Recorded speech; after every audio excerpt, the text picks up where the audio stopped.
Yes, thanks for staying with us. Time to turn our attention to the Southern Footy League, of course. Poppy, the president, Craig Warman, joins us. Craig, thanks for coming in. It's our pleasure. Thank you very much for having us. Of course, mate, Monday was a big day for the Southern Footy League. The past premiership teams, or last year's premiership teams, met.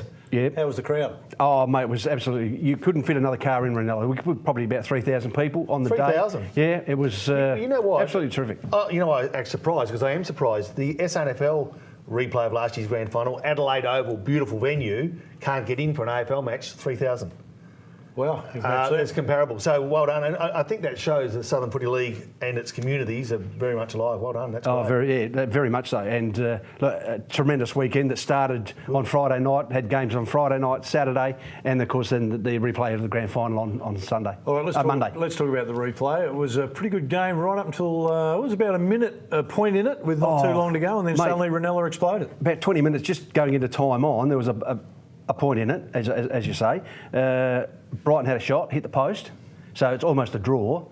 Then in the next four and a half minutes, Ranello went bang, bang, bang, finished up winning by 5 goals. Game over. All right, President of the RSL, Robbie Payne, came down. His first Anzac Day game as President of the RSL.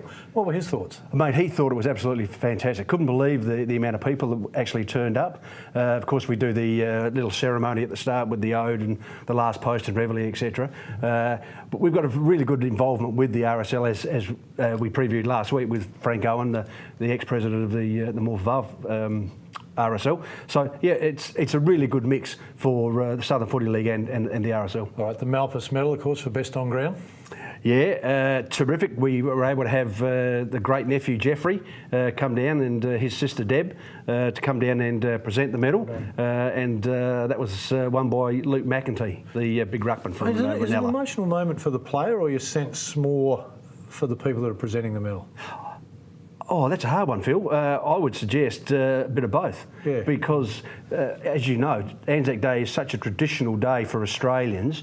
It's all about us giving thanks to the blokes and women that made the ultimate sacrifice. It's about... It's really emotional for all sorts of reasons. But, I think it's parallel to both, with both the recipient and the receiver. I can't believe we mentioned the renaissance of interest in Anzac Day last week, but, you know, just driving around as I did on Anzac Day to see the pockets of community of people having a beer and actually paying due respects, not just, you know, turning up and having a beer, paying due respects to what the memory of Anzac should be. It was fantastic. And on your day, it was a great day. And 3,000 people turning out has still got me absolutely flabbergasted. That's amazing. If that's got you flabbergasted, mate, what about 15,000 for the dawn service? 15,000. Amazing, isn't it? Fantastic. Right on the corner there of Wheat Shift Road at the Eternal Flame, done by the Onkaparinga Council.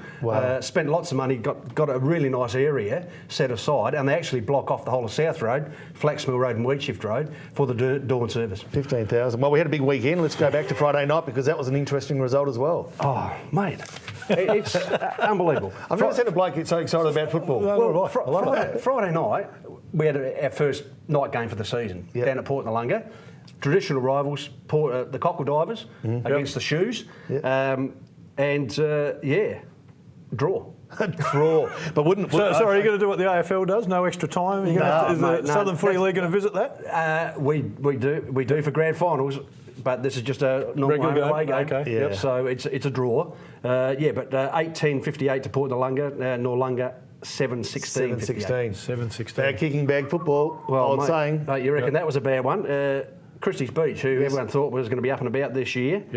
8-23. Wow. And lost to Cove. Good luck to Justin Calderbank, his first win as senior coach of the Cove Football Club. John Butcher isn't playing for that side by any chance, is he, from Port Adelaide? He must have a few relatives with 23 floating around, mate. But Morpheville Park were the same, 13-23 to beating Hackham 6-6. They weren't windy conditions on the weekend, though, were they? They were quite calm. Down where we were with the Tribe FM van, we saw the game at Aldinga between Marion and Aldinga. So the Mighty Sharks are 2 from 3, so they're up and about this year. Come on, mate, you're sitting in the van, you can't tell whether it's windy in the van or not. You've got the heater going, you're nice and cushy, mate. The players, I think it's a little bit windy out there. Hey, mate, come on. You're doing it tough. Hey, no, down there. 16-8 to 11-9. Okay, that's the way it should be. That's the way it should And be. Aldinga got the Aldinga got the points. chocolates. Yeah, So any real surprises in that? I guess Christie's beach bag kicking, you can see why they may have lost when they were favoured. But out of the rest of those results, any standouts? You would have thought Morphevale would have got a little bit closer to Flagstaff Yeah. Hill, but apparently again it was a 5 or 10 minute burst by Flaggies in the last quarter that got them over the line by probably 6 goals in the end. Hey, before we get to this week's round, I want to ask you this one. The AFL traditionally Anzac Day is Essendon Collingwood. Mm-hmm. For you guys, it's last year's premiers. Which way do you reckon it should be? Well, mate, we love the fact that every club has an opportunity. They know at the start of the year, if they play in our grand final, they get a chance to host Anzac Day. Yep. And you couldn't get a bigger day in Australian sport. I think the AFL got it wrong, personally, because why should just 2 clubs have the honour, and I know the SANFL also have a replay of the grand final. Yeah. It gives everybody an even opportunity. So I think the AFL might have to relook at it, because what better? You could have a replay of last year's grand final. Yeah. I think there's some merit in it, to be honest, to have the replay of the grand final, because, clubs that go through transitions, and Essendon, I mean, really, with everything they've lost, and they still retain Anzac Day as one of the pinnacles, probably second only to the AFL grand final, that right is almost a contradiction. I mean, the only thing that saves them, they got a crowd of 70,000 there, but it was just a woeful game. Yeah, in fact, my brother called me up and said, mate, I'm going to the pub, which is unusual for my brother, of course. Yeah. But he said, mate, do you want to come and watch Collingwood Essendon play? I said, mate, no interest at all. No, it's going to be a massacre. Yeah. So I think just purely based on that, I'm surprised TV haven't stepped in and said, no, it needs to be. Well, over the years, obviously, North Melbourne, Kangaroos had ownership of Friday night football. It was taken away from them because they weren't seen as one of the sexy clubs. I think the times have changed. And you're right, but it's a national competition now, and everybody has to have an opportunity. Well, mate, quickly, what's up this week? Quickly, all right. We've got Marion versus Ranella down at Marion's. You probably tipped Ranella in that one. Cove versus Morpheville Park, so 1 versus 9. Well, Christie's really need to have a win there. Morphevale and Port Noarlunga, another good game. They played a trial game, and there was probably a couple of points in that one to Port Noarlunga, who are travelling very nicely at the moment. Flagstaff Hill will probably beat Hackham. Brighton will beat Sullivan's Beach Lonsdale. Aldinga, good test for them against Happy Valley. So both middle of the road at the moment. So some good games on again this week. And our match of the day on Tribe FM for the broadcast is Noarlunga versus Cove down at Noarlunga.